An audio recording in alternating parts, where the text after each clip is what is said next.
राजस्थान के भरतपुर में शासन और प्रशासन की मीटिंग के दौरान जमकर बवाल हुआ। मामला तू तड़ाक तक पहुंच गया, जिसके बाद असली मुद्दे के लिए खुली फाइलें बंद हो गई।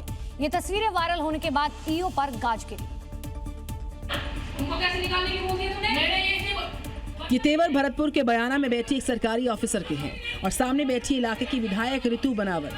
बयाना नगर पालिका की इस मीटिंग में मर्यादा की सारी सीमाएं तब टूटी जब जनता के मुद्दों पर बात होते होते बात तू तड़ाक पर आ गई। दरअसल विधायक जब पालिका की फाइल्स को खंगालने पहुंची तो सफाई के टेंडर में गड़बड़ी और सुलभ कॉम्प्लेक्स से 15 दिन पहले चोरी हुए एसी का मुद्दा उठा। विधायक ने जब लापरवाही पर सवाल किए तो जवाब देने के बजाय ईओ साहिबा भड़क गई।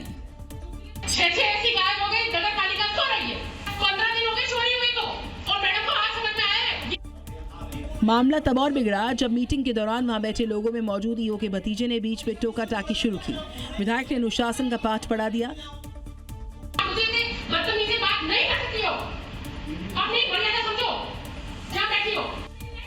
प्रशासन के दफ्तर में हुई अभद्रता की गूंज जयपुर तक गई।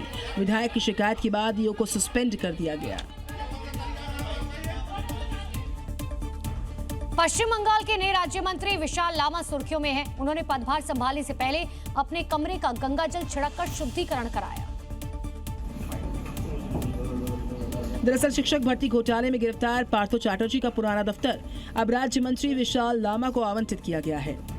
और इस बात की भनक जब उनको लगी तो विशाल लामा ने पदभार संभालने से पहले कमरे में गंगाजल छिड़ककर शुद्धिकरण करवा दिया और फिर पूजा पाठ के बाद उन्होंने पदभार संभाला और अपने कार्यकाल की शुरुआत की।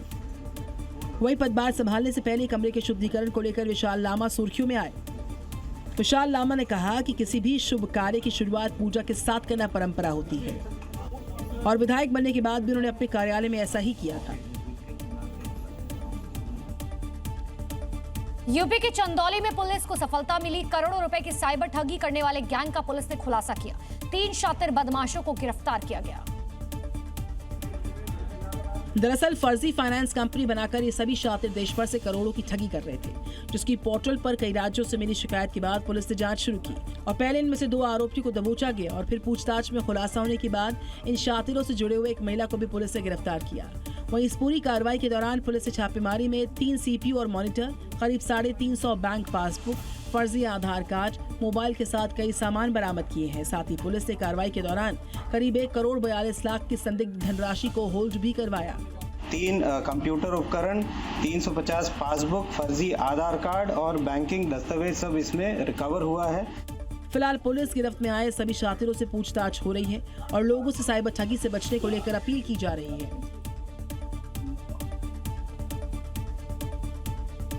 और आतंकी साजिश को लेकर एक बड़ा खुलासा हुआ। यूपी और एमपी से 2 संदिग्ध आतंकी गिरफ्तार हुए। बताया जा रहा है सहारनपुर से नईम तो भोपाल से मोहम्मद फराज को एटीएस ने पकड़ा। पूछताछ में अब टीम जुटी हुई है।